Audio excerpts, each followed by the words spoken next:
അപ്പോൾ നമുക്ക് ഇന്ന് പള്ളിയിൽ പോകുന്ന ഒരു വീഡിയോ കണ്ടാലോ? ഇത്രയും മാത്രമേ ഉള്ളൂ പള്ളിയിൽ പോകുന്നതായിട്ട് എടുത്തത്. നിങ്ങളുടെ ഒരു കാര്യം പറയാനുണ്ട്. ഒരു മാങ്ങ കഥയാണ്, അത് നിങ്ങൾ കേട്ടിട്ടേ പോവാവൂ, എന്നിട്ട് അതിന്റെ കാര്യം എനിക്ക് പറഞ്ഞു തരണം. പിന്നെ ഞാൻ ഇട്ടിരുന്ന ഡ്രസ്സ് എങ്ങനെയുണ്ട്, കൊള്ളാവോ? നമ്മുടെ പള്ളിയിൽ കൊയറിന്റെ യൂണിഫോമാണ്. നമ്മൾ 2024 തോന്നുന്നു ഇത് എടുത്തത്. നിങ്ങൾക്ക് ഈ റോഡ് കണ്ടിട്ട് എന്ത് തോന്നുന്നു? ഐ മീൻ ആ ഒരു വഴി നല്ല കാട് ഏരിയയിലാണ് ഞാൻ താമസിക്കുന്നത് തോന്നിയോ?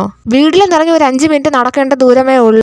ഈ സൂര്യപ്രകാശം കൊള്ളാല്ലേ? ഈ വീഡിയോ കാണുന്ന പലർക്കും ഞാൻ ക്രാഫ്റ്റ് ചെയ്യുന്ന ആളായിട്ടായിരിക്കും അറിയാമെന്നുള്ളത്. എങ്ങനെ ആയിക്കോട്ടെ, ഇത് ചാനൽ കാണുന്ന ആരെങ്കിലും സബ്സ്ക്രൈബ് ചെയ്തിട്ടില്ലെങ്കിൽ സബ്സ്ക്രൈബ് ചെയ്തൊന്ന് സപ്പോർട്ട് ചെയ്യും. അങ്ങനെ സൺഡേ സ്കൂളും CAF ആരാധന എല്ലാം കഴിഞ്ഞ് വീട്ടിൽ വന്നപ്പോൾ 12 മണിയായി. ഈ മാങ്ങ ഞാൻ പള്ളിയിൽ നിന്ന് ലേലം വിളിച്ച് വാങ്ങിയതാണ്. ഈ മാങ്ങയ്ക്ക് ഒരു കഥയുണ്ട് ഗൈസ്, ഞാൻ പറഞ്ഞു. നമ്മുടെ പള്ളിയുടെ തൊട്ടടുത്ത് ഒരു വീടുണ്ട്. ആ വീട്ടിൽ ഒരുപാട് മാങ്ങ നിപ്പുണ്ട്. അപ്പോൾ എൻ്റെ അമ്മ 100 രൂപ തന്നിട്ട് പറഞ്ഞു, എടി നീ അവിടത്തെ ആൻറ്റി അടിച്ചെന്ന് ചോദിക്ക്, പൈസ തരാം, മാങ്ങ തരുമോ? അപ്പോൾ എനിക്ക് മാങ്ങ കഴിക്കാൻ ആഗ്രഹമുണ്ട്. പിന്നെ എൻ്റെ ചേട്ടന്മാർക്ക് ഇഷ്ടമുണ്ട് മാങ്ങ, അമ്മയ്ക്ക് ഇഷ്ടമുണ്ട്. നമ്മളിതൊക്കെ അച്ചാറിട്ട് വെച്ച് ചോറിൻ്റെ കൂടെ അച്ചാറില്ലെങ്കിൽ ഒരു രസമില്ലല്ലോ. അതുകൊണ്ട് ഞാൻ ചെന്ന് ചോദിച്ചു, ആൻറ്റി പൈസ തരാം, കുറച്ച് മാങ്ങ തരുമെന്ന്. അപ്പോൾ ആൻറ്റി പറഞ്ഞു, മാവ് മരത്തിൽ കയറാൻ ആരുമില്ല, മാങ്ങ നല്ല ഉയരത്തിലാണ് നിൽക്കുന്നത്, അങ്ങനെയൊക്കെ. അപ്പം ഞാനും വിചാരിച്ചു ഇനിയിപ്പോൾ വേണ്ട, ആരെയും നിർബന്ധിച്ച് വാങ്ങാൻ പറ്റൂലല്ലോ, എന്തായാലും നമ്മൾ അങ്ങോട്ട് പൈസ കൊടുക്കാമെന്ന് പറഞ്ഞിരുന്നു. എന്നിട്ട് ആൻറ്റി തന്നെ പറഞ്ഞു, അടക്കുമ്പോഴത്തേക്ക് പറയാം അങ്ങനെ. അപ്പോൾ ഞാൻ പറഞ്ഞു, ഓക്കെ ശരി ആൻറ്റി, അങ്ങനെയെന്ന് പറഞ്ഞ് ഞാൻ വീട്ടിൽ വന്നു. ഈ സംസാരം കഴിഞ്ഞ് കറക്റ്റ് ഒരാഴ്ച ആയപ്പോഴത്തേക്കും ഇവർ നമ്മുടെ പള്ളിയിൽ കൊണ്ട് മാങ്ങ ലേലം വെച്ച്. അവർ നമ്മളെ പള്ളിയിൽ തന്നെയാണ് വരുന്നത്. അപ്പോൾ എനിക്കൊരു ആഗ്രഹം, എന്തായാലും മാങ്ങ വിളിച്ച് വാങ്ങാം. അവരെ തന്നില്ല, പള്ളിക്ക് വെച്ചതല്ലേ, അവർക്ക് പള്ളിക്ക് വെക്കാനായിരിക്കും ആഗ്രഹം. ഓക്കെ ആയിക്കോട്ടെ. അതുകൊണ്ട് ഞാൻ പള്ളിയിൽ നിന്നാണ് ലേലം വിളിച്ച് വാങ്ങിയത്. ഇത്രയും മാങ്ങ 100 രൂപയായി. ഇത്രയും മാങ്ങയല്ല, ഒരു 5-6 മാങ്ങ കൂടെ ഉണ്ട്. നമ്മൾ ബാക്കി എടുത്ത് ഫ്രിഡ്ജിനകത്ത് വെച്ചിരിക്കും. ആൻറ്റിയെ കുറ്റം പറയാനോ അങ്ങനെ ഒന്നിനും വന്നതല്ല. ഞാൻ പറഞ്ഞു വന്നത് എന്താണെന്നറിയോ?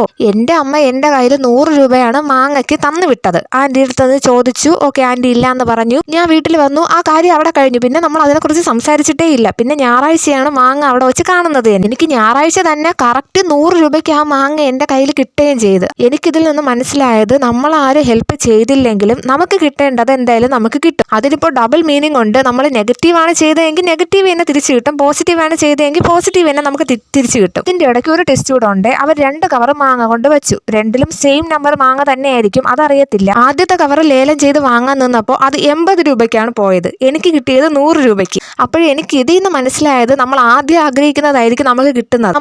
മതി കുറേ നേരമായി അവളുടെ മാങ്ങ കഥ. ഈ മാങ്ങ നന്നായിട്ട് കഴുകി വൃത്തിയാക്കി അരിഞ്ഞെടുത്തത് എൻ്റെ അമ്മമ്മ, ഇത് കൂട്ടാൻ വയ്ക്കുന്നത് എൻ്റെ അമ്മ. അപ്പം ഞാൻ എന്തിനാന്ന് ചോദിച്ചാൽ ഇങ്ങനെ വീഡിയോ ഒക്കെ എടുത്ത് തിന്നും പറക്കിയൊക്കെ ഇവിടെയൊക്കെ കാണാം. മാങ്ങ കൂട്ടാൻ വയ്ക്കുന്നത് മാർച്ച് 1 തീയതിയാണ്, പക്ഷേ ഈ വീഡിയോ എഡിറ്റ് ചെയ്യുന്നത് മാർച്ച് 3 തീയതിയാണ്. ഇപ്പോഴത്തേക്ക് ഈ മാങ്ങ ഇല്ല, ഇത് തീർന്നു. അച്ചാറ് വീട്ടിലുള്ള എല്ലാവർക്കും നല്ല ഇഷ്ടമാണ്, എനിക്കും ഇഷ്ടമാണ്. അതുകൊണ്ടെങ്കിൽ ഞാൻ ഒരു കലം ചോറ് ഇന്നെന്ന് വരെ പറയാം. ഇട്ട കൂട്ട് എന്തൊക്കെയെന്ന് ചോദിച്ചാൽ സത്യം പറഞ്ഞാൽ എനിക്ക് അറിയത്തില്ല. മുളക് പൊടി, ഉപ്പ്, കായം, കടുക്, മാങ്ങ, അത്രയൊക്കെ തന്നെയല്ലോ എന്നാണ് തോന്നുന്നത്. എനിക്കറിയത്തില്ല, അമ്മേൻ്റെ അടുത്ത് ചോദിച്ചിട്ട് ഞാൻ എന്നാ പറഞ്ഞുതരാം. എല്ലാം കൂട്ടാൻ വെച്ച് കഴിഞ്ഞപ്പോഴത്തെ ഇപ്പുറത്ത് ആണെങ്കിൽ രതീഷ് രതീഷ് ഇങ്ങനെ കിടന്നുറങ്ങാമോ, വാഴയ്ക്കപ്പം. പിന്നെ അതിൽ നിന്ന് 2 എടുത്ത് കഴിച്ചായിരുന്നു. ഇഷ്ടപ്പെട്ടോ നിങ്ങൾക്ക് എൻ്റെ വീഡിയോ ഇഷ്ടപ്പെട്ടില്ലെങ്കിൽ എൻ്റെ മാങ്ങാ കഥ ഇഷ്ടപ്പെട്ടോ? അതിൽ എന്തെങ്കിലും ഒപ്പീനിയൻ ഉണ്ടെങ്കിൽ നിങ്ങളൊന്ന് കമൻറ്റിൽ പറയണേ. എന്തെങ്കിലും കണക്ട് ചെയ്യാൻ പറ്റുന്നുണ്ടോ എന്ന്. ഇഷ്ടമായെങ്കിൽ ഒരു ബ്ലൂ ഹാർട്ടെങ്കിലും കമൻറ്റ് ഇട്ടേക്കുക. പിന്നെ സബ്സ്ക്രൈബ്, ലൈക്ക് ഒന്നും മറക്കരുതേ.